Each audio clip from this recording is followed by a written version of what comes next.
Aloha mai kako, and welcome to Inspired by Aloha, a podcast dedicated to making your day a little brighter by showcasing that inspirational people and acts of aloha surround us every day. My name is Erin. And I'm Amy. And I'm Shareen. And we are so grateful that you've chosen to spend a few minutes with us as we get ready to be Inspired by Aloha. Aloha, everyone, and welcome back. Yay! All right, so before we begin this episode, we want to first take a moment to sincerely mahalo the people who have helped to make this podcast even possible. So the first one we want to thank is Amy. Hey, Amy! Yay! Because we don't have a fancy studio, we have Amy's lovely living room. Yay! But you just always create such a welcoming space for us. So thank you, Amy. Thank you. You're welcome. Yeah, we love fun that. Having everyone here. Yeah, and then the next person we want to thank is someone who is behind the scenes, and we're so appreciative of all the work that he does. His name is Camden. Hey, Camden! Yay! Camden is the wizard. That's right. He's the wizard behind it all. He's our technical editor, and so what he does is he takes a podcast of three giggling friends and turns it into something that is digestible by the general community. So without him, our podcast would be a bunch of so thank you, Camden. You make us sound better. Thank you, Camden. We appreciate you. And last but not least, we want to thank all of you who are listening to us today and who have taken a chance to be with us. Thank you to our guests who have decided to spend some of their time and share their stories of Inspired by Aloha with us. So really, thank you, everybody. This podcast is about all of us together. So whether you bring us on your walk with you, or if you bring us in your car or your office, or while you're cooking, or even before you go to bed, we can help you fall asleep. So we're just so grateful that you are a part of Inspired by Aloha. So this episode is called Talk Story Time. It's the time for the three of us to catch up and reflect on some of the topics in our most recent episodes. So let's talk story. So we're going to start and go back to episode 3, Discovering Your Strengths with Dondra Rose. So we're so grateful to have Dondra Rose as our strategic thinker, relationship builder, guest speaker. Her information and her mana'o and her ike that she shared with us about discovering our strengths and what makes us unique.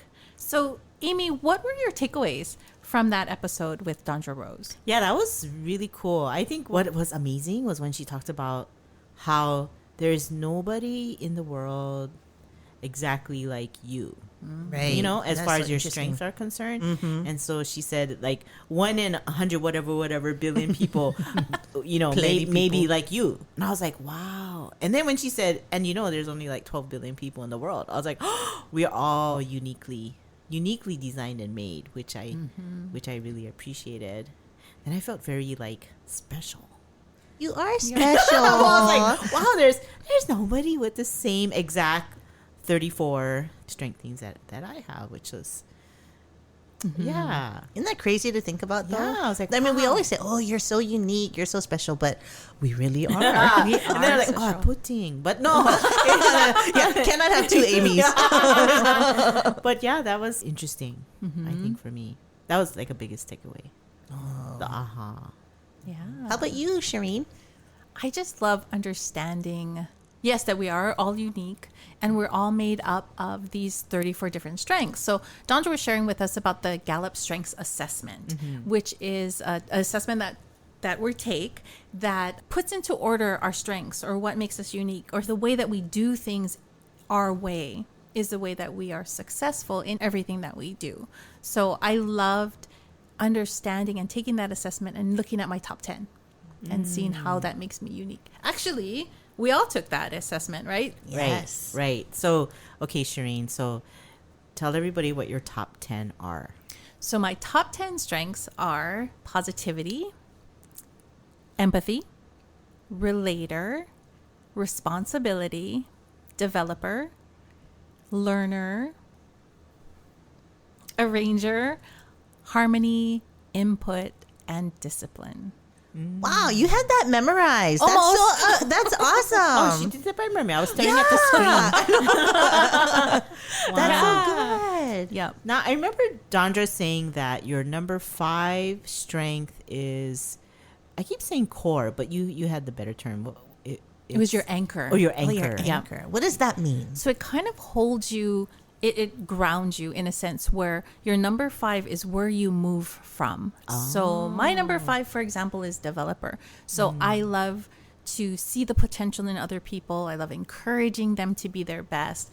And so that's my number 5. And my number 1 is positivity. So I come from my developer is to help people be more, see their potential and help them grow and encourage them on. And I use my positivity to do that. And so positivity is like, woohoo, I know you can do this. It's going to be uplifting and fun, and let's go do this together. So the number 1 strength supports your anchor. Is that? It's like the chain that connects the anchor to the boat. Yeah. How's me? Yeah. Look at you with metaphors or similes. Visual, right? I like the pictures. Yeah. So the developer is the anchor, and it's holding you down. And you have all these other strengths that just make you who you are. Oh, neat. Amazing. Well, what is your top 10? Let's go to Erin. Oh, Erin? Okay, Erin first. Okay. Okay, so my top 10 is connectedness, relator, futuristic, positivity, strategic, maximizer, empathy, achiever, belief, and arranger. I'm the one who knows the least about these, so your number 5 is strategic. Strategic, yeah. So okay, so I'm looking at what it says. So it says strategic theme enables you to sort through the clutter and find the best route. Not a skill that can be taught. It's a distinct way of thinking, a special perspective on the world at large, allows you to see patterns where others simply see complexity. I like what it says. It says that, you play out scenarios like, what if this happened? Or, well, what if this happened? And that kind of resonates with me. Like growing up, me and my sisters love to play the what if game. So what if this happened? What would you do? What if the world ended? What would you do? How would you, So yeah, really, we would have all the right, sisters? You're out there. I know you're our 3 listeners. So, we would do a lot of what if games. So, and I feel like I'm guided towards the strategic through my work as a former counselor, and then now I work in an innovation center where it's about trying to develop people and develop processes and strategies and initiatives that bring out the best in people. I think I'm always looking for ways to try and make things work and make things better and support people in their dreams. So it kind of makes sense for me. That Neat. And your number 1 is connectedness. So then making that all come together makes sense. I think so. Connectedness. Okay, wait, I gotta look it up because but no, that's good. So connectedness is the belief things happen for a reason, and you're sure of it because in your soul you know that we're all connected, and I definitely that resonates with me too. I do believe everyone is connected and we're all equal and we are all here for a reason and to learn and to grow and to be better, and that everyone's important. So that very much resonates with me too. So how about you, Amy? Tell us about your 10. Okay, my 10. Oh, look, you me say number 1. Connectedness. Okay, so connectedness, arranger, empathy, responsibility, positivity, edie, got all the E's in there. Developer, belief, relator, harmony, and individualization. That's a big word. Beautiful. Individualization. So now my number 5 is positivity. And that's my number 1. Oh, that's my number 4. That's why we hang out together. That's true. Actually, we have a lot that overlap. So positivity for me means that, actually Shareen describes it really nicely, that it has to be fun. There needs to be joy. Yes. In what I'm doing. Connectedness with positivity. That's so you. Yeah. For me, when I see Amy, you are very positive in everything that you do, and you bring the joy and happiness, and you have wonderful stories that you share with others that just makes us laugh. We have stories Yeah, but I'm not a good storyteller. But Amy is. Amy is an excellent. From the time we were in college, she was cracking us up. Like, so because I didn't want to study. That wasn't fun. I know. There was no joy in that. That's why I never passed accounting 201 the first time. No, no. That's 3 times. Nemesis. But positivity. So I like a positive environment. I like to do things that are fun. And then the whole opposite thing, right? Like if it's not enjoyable, then it's a drag. You know. Yeah, it's hard. It's hard. Bring you joy. It's hard, and it brings you down. And your positivity is like, no, I want to shine. Stop it. What's funny is like, so I have developer and relator in my top 10, and so I love to talk to people, and I love to work with people and help people. But you know, the people are totally negative. I still want to help them, but it's really tiring. It's draining on you. Versus if you're working with people who are positive and like-minded, you're like, let's go. Then it's like energizing, right? Because they're receptive to that exchange of energy that you're having. Right. Yeah. So so Dondra's chat about strengths was interesting. I always learn something new when I speak with a strengths coach or someone who operates in that realm of strengths. It's very interesting. Can I hop back to Erin really quick about her maximizer? So when we learned about strengths, we learned about the different domains, right? So there are 4 different domains. There's relationship building, executing, influencing or inspiring, and strategic thinking. So we all together have all of these domains, and that's the way that we work together. So maximizer is beautiful, and I just want to share that because Erin has the only influencing strength out of all of us. We all are relationship builders. We're executors, so we like to do things. Let me go back. Relationship builders like to connect. Executors like to do, or we like to be productive. Strategic thinkers like to think, create, and or learn. And influencers like to inspire. So maximizer, Erin is the only one who has influencing strength with us. But you all are inspiring. We inspire. That's true. We inspire in our own way. But I want to say maximizer because I love this, because my mom is a maximizer. And as a maximizer, you take something good and you want to make it great or excellent. You have this passion for excellence. And I see that with Erin is everything. It's excellent. It can be good, but it can be great. And Erin finds the greatness in everything that we do, even in our podcast. She looks for that greatness. And so I love that because when we're here together, she can see and visualize how to make things even better. And that's such a beautiful strength to have. I like that. I love you. I love you too. I love you both. That. And you know, if you're like, wow, how does Shareen know all of this? It's because Shareen is a certified, innovation strengths coach. Is that correct? An Eddie Via certified coach. Yes. Right. So tell us about that process and why you decided to go into to become your own coach. That's great, Erin. Nice. Yeah. That just came off the top of my head too. Yeah, we don't write script, you know. I know, no script. Well, Dondra Rose is the one who had shared the Eddie Via certification coach with me. So she helped me. She was my mentor and helped me work through my strengths. And so I really wanted to learn more about my strengths and to learn how to use my strengths to help other people. And that's where my developer comes in. So I love teaching and I love learning so that I can share that learning with other people.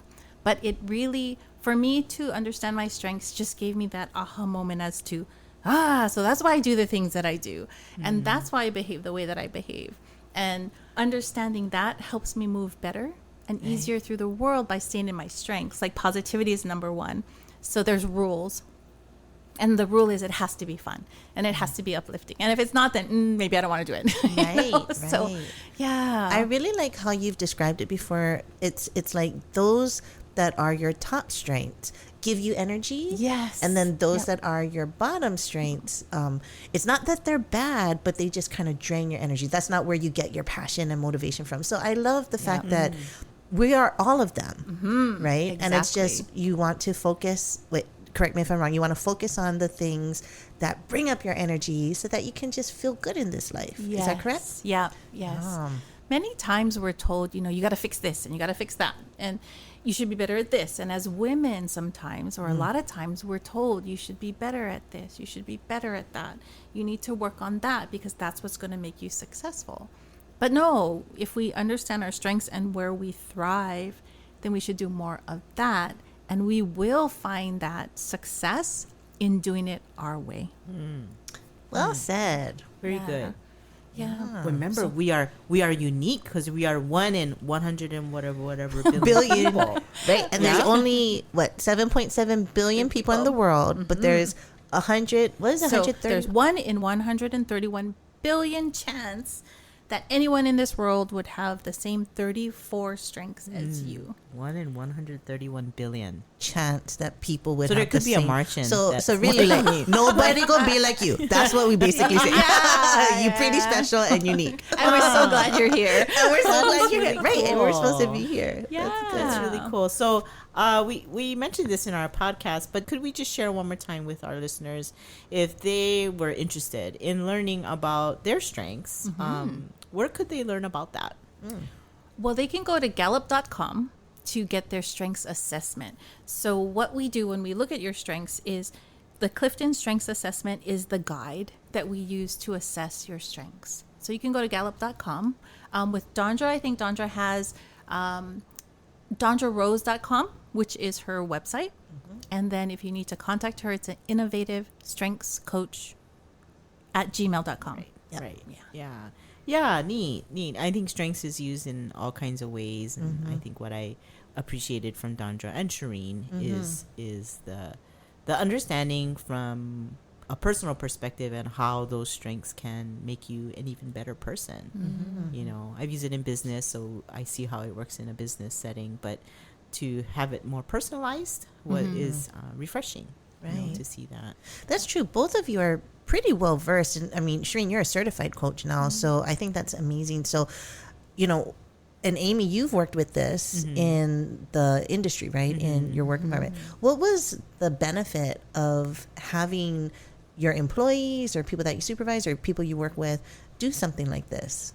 I think any styles assessment or what they call them styles assessment or leadership assessment or personality, like there's so many assessments that are out there. I've enjoyed using the strengths assessment because there are 34 themes and people have all different mixes of those 34 themes, and it helps you to understand your coworker or your employee or your boss better if you understand what their top 10 strengths are compared to your top 10 strengths. So it helps with communication, with efficiency, productivity, so you know how to speak to each other so that you can get work done. And I think from a relationship piece, it helps to, you to be less judgy because, you know, now you understand, right? You understand why someone says what they says or why they behave the way they behave or why they can't focus. You think it's not focus, but it's because they have maybe different strengths than you do. So I found it to be extremely helpful. So now, like when I look at people, I'm like, they don't have to take the assessment. I can look at, my coworkers or my students and be able to kind of guess what their dominant strengths might be. It hopefully helps me to engage better with them. That's awesome. Shareen, can our strengths change over time, or is it kind of like this is pretty much the foundation or the core of really who you are no matter what? I think it's true. Your strengths can change over time, and it depends on where you are in life, right? So like if you're younger and you take the strengths assessment, it'll be one thing because there's certain things that are happening in your life. Then when you get into your 20s, maybe, then your strengths might change a little bit more. Then as you get married and you have a job, then your strengths might be something different. But I think that your strengths may change over time in terms of the order in which they fall. I think you're still gonna have everyone has 34, like Amy said, but for your top 10, it'll change. Like it'll move around. And I think your dominant domains will pretty much stay the same. What are the dominant domains again? Executing, strategic thinking, relationship building, and influencing. So those are the top So domains. if you're a natural influencing person, then those themes will still stay strong for you, but the order of it may change. So Yeah. we're relationship builder executors, all of us, and I think there wouldn't be a big change from us being relationship builders to then being influencers Or strategic strategic right, yeah. thinkers. I think the influencing for Amy and I know are at the bottom, right? They're the strengths we use least. Yeah. And yet I find you folks very influential. So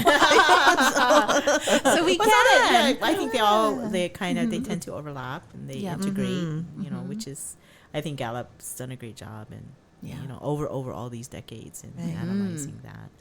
Right. Yeah. I love these types of assessments because, we're so complex. So anything that we can, reflect on and take to help us to get to know ourselves even better, I think it's a great thing. Yeah.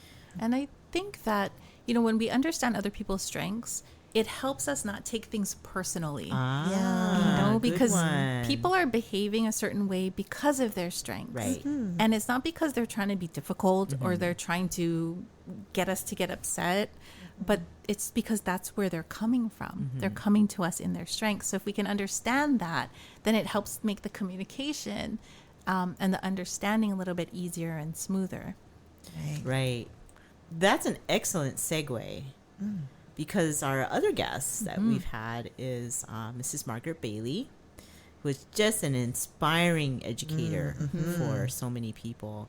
And I think about that strengths piece, right? Like, how valuable would that have been for us to know? Well, maybe as a young person, I could have cared less what my strengths But were. in college or but something. yeah, like in college, if I knew, deeper about what I was good at, and capitalizing on my strengths, maybe I would have been a better student, but that brings into mind our conversations with Mrs. Bailey and how she would see the potential in all of her students. Now, she counseled and mentored thousands of students in her career, and so many are successful people today. But even before understanding strengths, right? I mean, Mrs. Bailey was identifying the unique qualities and the characteristics and inherent strengths of her students to maximize their potential. Yeah, we were joking about what your mom would be in this strengths assessment, right? Total maximizer. But But yeah, so like we've all known Mrs. Bailey for many, many years, and it makes me think about who was your most inspiring educator in your lives? And we all went to different schools. We talked about that already. Yeah. Public school over here in this corner. Woohoo. Yeah. Well, I would say when I was a counselor in higher ed, it was for a teacher education program here in Hawaii. And I just have so much respect and awe of those who choose this profound profession, because it really is a selfless profession, because you believe in your students and you genuinely love them and you believe in making the world a better place. And that's why I used to love our students, because even though people would say, don't become a teacher, there's a low salary or it's long hours, these students were still signing up and coming to college to study to be teachers. They were creative. They wanted to change the world. They wanted to make a difference, and they had heart. And to me, that's what teachers are. Wow. And I really have so much respect for teachers from grade school and high school. So do you have, Shareen, a particular teacher that stood out for you throughout your time in education? I was trying to think about that, and there's so many different teachers that have made an impact on my life, on my career. But growing up with my mom, right, she was a teacher. She was an educator, and I thought, that's what I'm going to do. Really? I'm going to grow up and be a teacher. Yeah. And I was teach math because I loved math. And so I did have some great math teachers. And so they were very good. They were encouraging. But I thought, I'm going to teach math. And then I learned that I loved Japanese. And so my mom said, being the teacher that she was, and probably the developer that she was, and the maximizer that she is, I should say, then she said, well, what about going into hospitality? Because Right. hospitality, when you go into hotels, right, it's like a all-in-one type of business. You Right. have math, you have Japanese, you have the interaction with people. Why don't you try that? And so that's how I got into that field, and that's how I got introduced to both of you and how we all connected. Right. So really, your favorite teacher is your mom because she was your first teacher in That's your life. good. So, I mean, she's amazing. We love you, Mrs. Bailey. Oh, we know she's yes. Thank you, Mom. Yeah. That's sweet. How about you, Amy? You know, it's funny. My high school job was... No, it's another Hanabara Day story. I don't think I shared this. So my high school job was teaching ukulele. Oh, I think I did share that story, maybe. That's Only a little bit. I don't know. We're kind of all how I- forgetful, so just do it again. How I got out of working at the cannery. But yeah, so I taught ukulele, and I had some really great students. It was, semi-private lessons, and I had some really great ones, and I had some really bad ones, the ones where their parents made them go, and I was not patient. And in that high school job, I said, I do not want to be a teacher. Oh. Like, no ways. Because in the summers, we would help with summer classes, and there were like 30 of them, all strumming, any kind, and with flat ukulele is so annoying. And I said, no, I don't want to be a teacher. So, like Shireen, I was like, oh, hospitality sounds like fun. But in any environment that you're in, you're having to teach. Absolutely. Train. Right. Yeah. And I think the most influential, I had a lot of great teachers, but I think the most influential one from a career perspective was Dr. John Cox at the UH Tim School. I remember him. And he was hot, man. He was hard. He was We hot. would cry He was, sometimes like, after super his hot. assignment. But he was an industry executive, and he brought all that realism into the class. Yeah. And I remember being really proud of this marketing paper I wrote. I was in hotel marketing. Oh, I wrote this really great hotel marketing paper. And in fact, my manager at that time told me, oh, yeah, this is really great. Because there was some programs that we were actually using at the hotel that I was starting to work at. And then so I turned it in, and he goes, this is a terrible marketing plan. And I was like, but it's what we're doing in real life. Oh, no wonder we're not making money at the hotel I'm working at. But he was really, really hard. I remember my mom saying, oh, don't be afraid of a hard professor. Because So what wise. is Yeah. the, even if you get a C, which I did, I didn't get A's in his class, but the value of what you learned, right, was more important. So, yeah. He is so knowledgeable. Yeah, he was. I took a restaurant class from him, and we had to create a restaurant. And so I was so proud of my restaurant, but it was supposed to be a restaurant that served only hors d'oeuvres. Okay, now guys, this is back in the late 80s, 90s or something, right? Tapas. Right, tapas, right. So tapas wasn't even a word back then. I don't You were think, ahead of your time. But but the name of my restaurant was the Poo Poo Pot.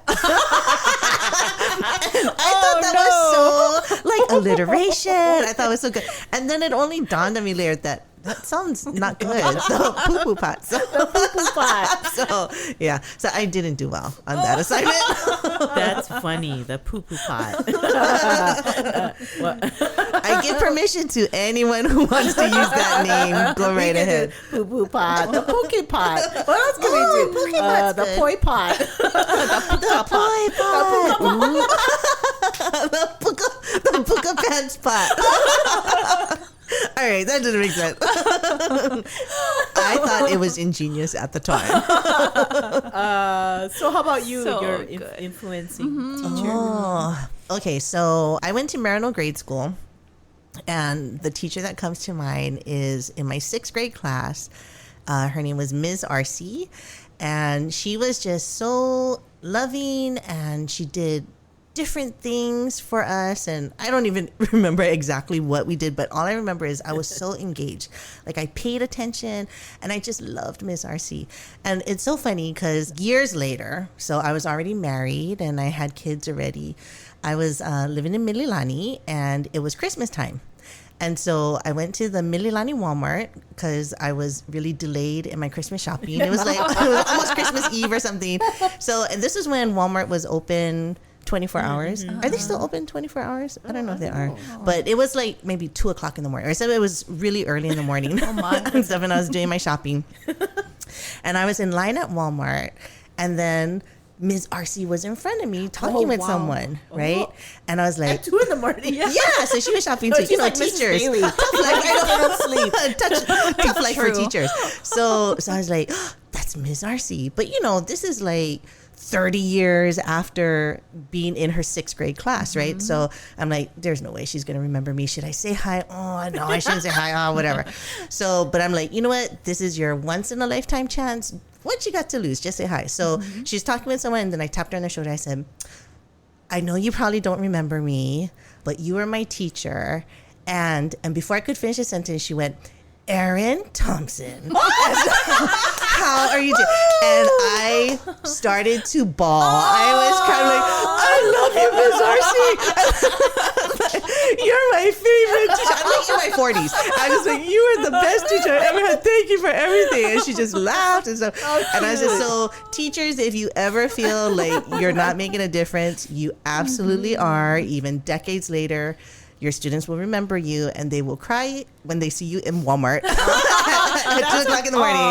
So awesome, I love you, Ms. RC, if you're out there. That's a great story. Yeah, she's wonderful. Yeah, that's terrific. And they appreciate that. You know, like my mom said, she sees her students all the time. Oh, I'm sure. You know, or they see her. You know, so many generations of students she's gone through, but they remember her, and they remember the things they taught her. I mean, they taught them. So yes. Mahalo teachers. Mahalo teachers. You are making an impact on this world. Well, you know, like Mrs. Bailey, she wasn't like I didn't go to Nanakuli High School, so I didn't have the privilege of having Mrs. Bailey as my teacher or my counselor. But your mom's spirit of teaching overflows into everything that your mom does. So when I worked for the hotels, and your mom would do these career days, and she would ask for industry people to help with mock interviews with her students.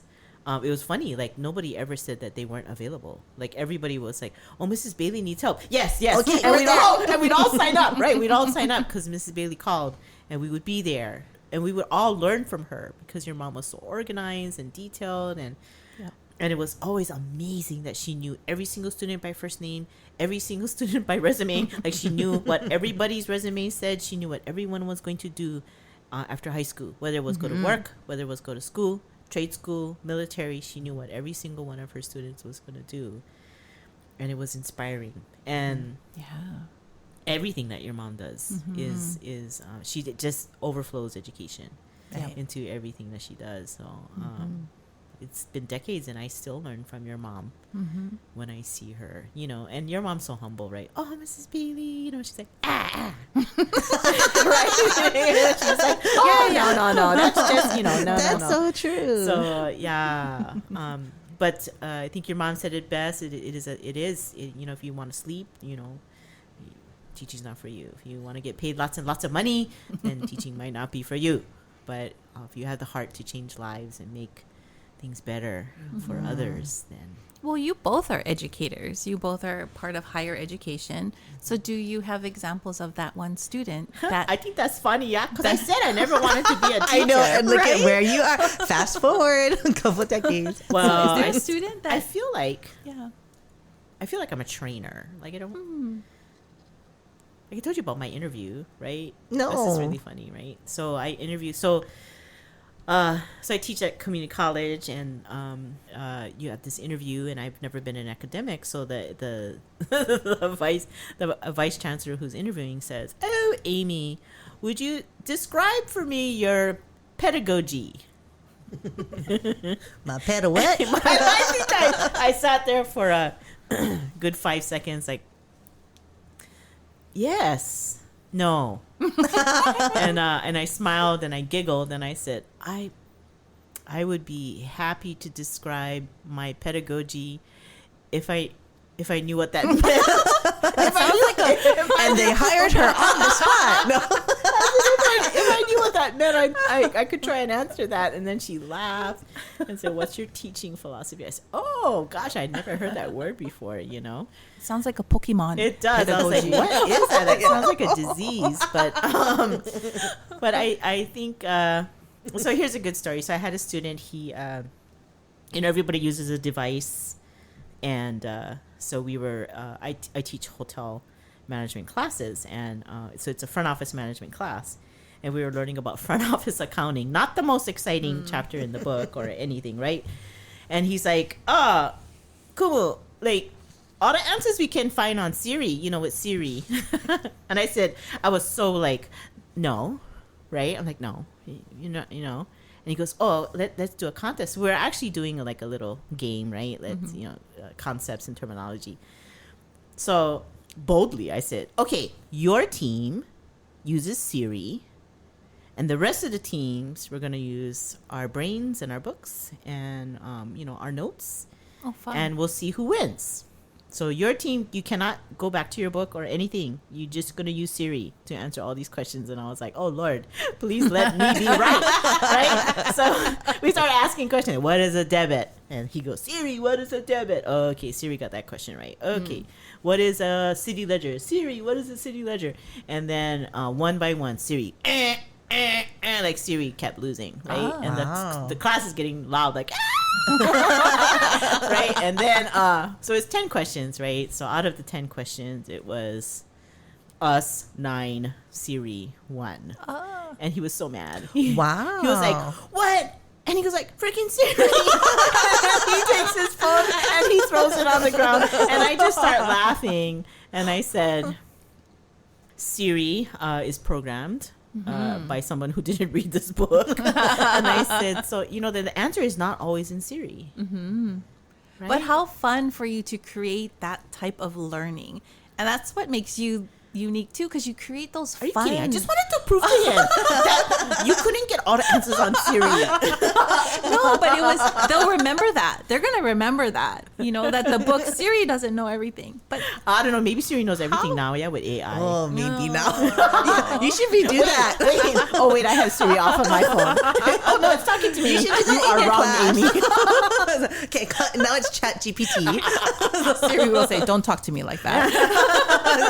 Don't underestimate. Put Siri against Chat GPT and see who would probably Chat GPT. I would think. It was so funny. That was so funny. But we need more teachers like that just have that creativity. I think that's what my mom brings too, is that creativity and that fun. Super good. I think, you know, I used to always see teachers as like something like God, right? Like they would never make mistakes. They would always be perfect. And I claim to not be very perfect, you know, I mean. Right. I think it's important to be relatable. Yes. Right.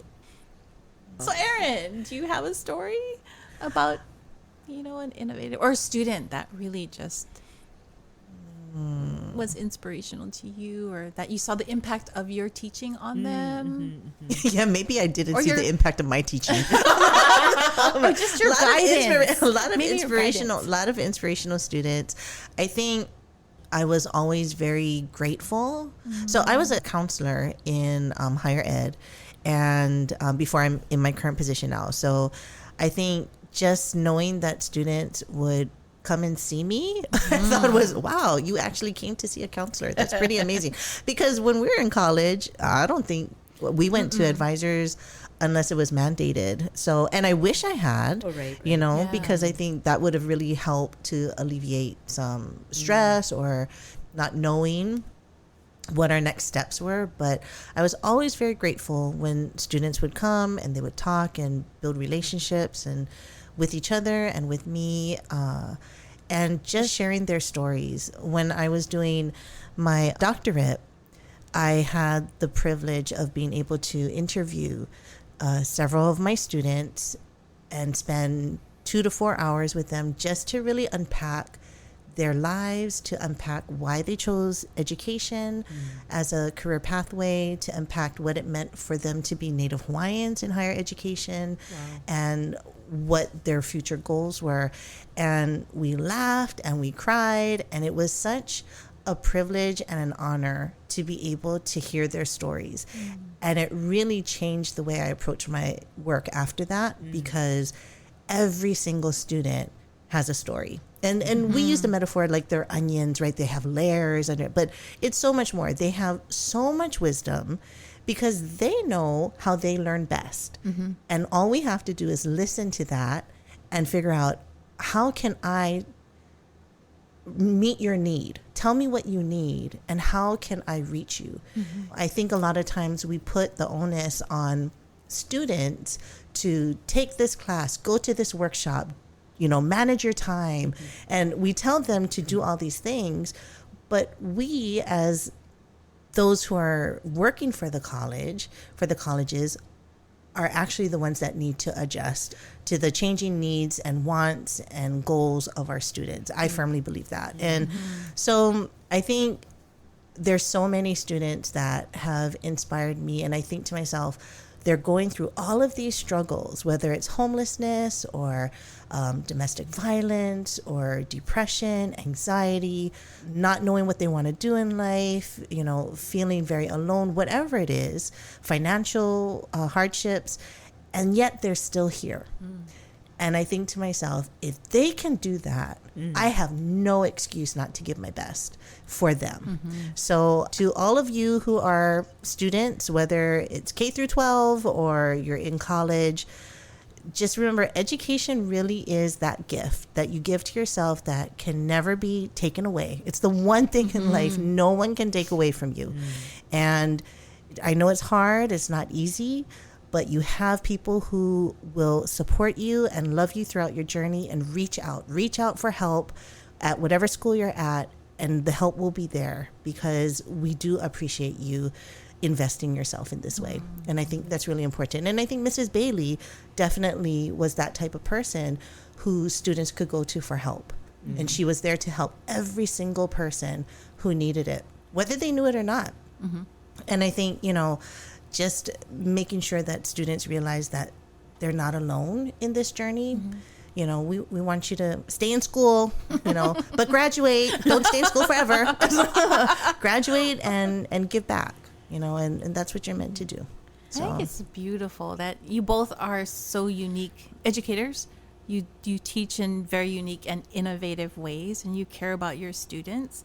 And I think teachers should look at their students as individuals. When we go back and talk about strengths, understanding where your students thrive and understanding how they learn and understanding what's important to them can help you not change, but adjust the way that you teach to help that individual thrive in their strengths, or advance or move forward in the way that feels best for them. Because I know you work with many students, right? And all the students are individuals, and they all have different needs and different learning styles.